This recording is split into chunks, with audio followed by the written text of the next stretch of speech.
Salut à tous, j'espère que vous vous portez bien. J'espère vraiment que vous vous portez bien. Bon, il fait beau, mon frère. Il fait très beau. Il fait très beau. Il faisait froid pendant un certain moment, mais le soleil est en train de sortir. On va un peu essayer de profiter du sommet, quoi. En fait, ici, je pense qu'ils ont des saisons, hein. Bon, moi, je vais prendre un peu dans le type saison dans le thème académique. On a le fall, le spring, le summer, le spring break, tous ces trucs-là. Ici, je vais beaucoup parler dans cette vidéo en termes d'école parce que il y a des questions qui se sont posées sur le fait selon lequel quand on arrive aux États-Unis, quel est le choix de carrière qu'il faut faire en fait. Quelqu'un se demande que je suis immigré, je suis immigrant et tout ce qui va avec, je viens d'arriver aux États-Unis, je ne sais pas quelle carrière il me faut choisir. Beaucoup de personnes me disent va faire ceci, va faire cela. Cette vidéo en fait c'est pour répondre à cette question. Alors reste scotché.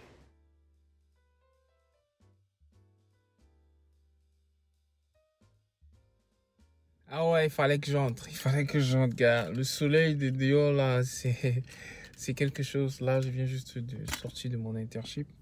Ah, en fait, ceux qui ne comprennent pas internship. Internship, ça veut dire que tu fais une carrière. Et c'est un peu comme en Afrique, ce qu'on appelle les stages de... Ils appellent ça stage d'implémentation. Ou encore, je sais pas trop. Bref, en Afrique, il y a un autre moyen avec lequel on appelle ça. Mais bon, ici, ce sont les internships.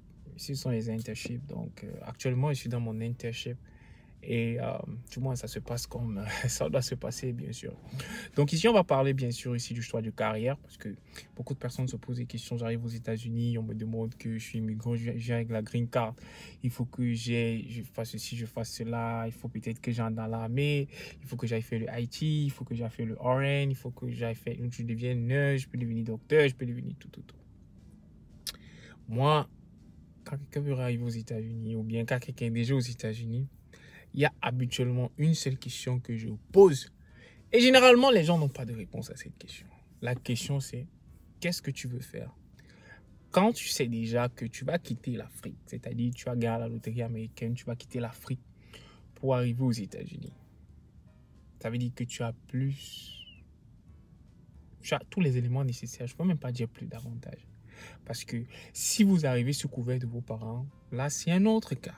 Mais si vous arrivez seul, c'est-à-dire vous avez gagné la loterie, vous avez plus de 18 ans, ça veut dire que basiquement, vous êtes déjà adulte. Et si vous êtes adulte, dans un sens, ça veut dire que vous prenez vous-même vos décisions et vous avez le choix sur votre carrière. Alors, il y a 3 choses qu'il ne faut surtout pas faire. La première des choses, c'est écouter les gens. Parce que les gens vont toujours essayer de vous décourager dans votre plan de carrière. La deuxième des choses, c'est ne pas courir derrière l'argent. On ne travaille pas pour avoir de l'argent. Je prends un exemple. Vous allez dire, les médecins aux États-Unis ont beaucoup d'argent. Oui, ont beaucoup d'argent. Mais, dans un autre sens aussi, ce sont eux qui sont généralement ici là les plus endettés parce que les études de médecine coûtent exagérément cher aux États-Unis. Même jusque-là encore, il y a des astuces selon lesquelles vous pouvez contourner et ne pas dépenser. Je dis bien, dépenser $0. Plutôt, on va vous payer quand vous allez aller à l'école de médecine aux États-Unis. Donc, premièrement, écoutez pas les gens.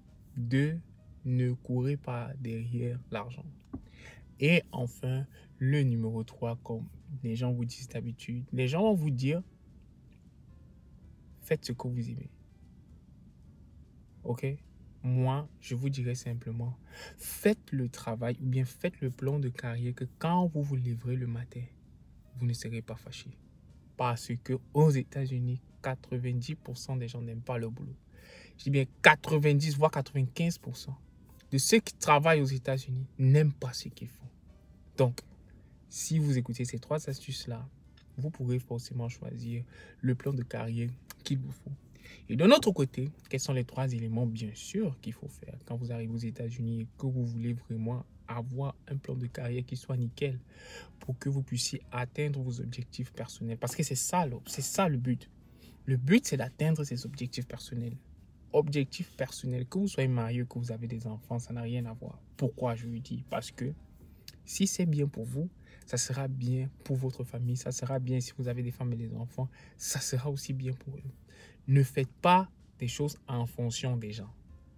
Ici, il y a 1001 moyens de faire de l'argent. 1000 et un moyens. Pour la petite histoire, j'écoutais dernièrement un podcast où on disait un homme a commencé à tondre la pelouse. Ici, on dit low the grass. So, il a commencé à tondre la pelouse et il ne faisait que tondre la pelouse.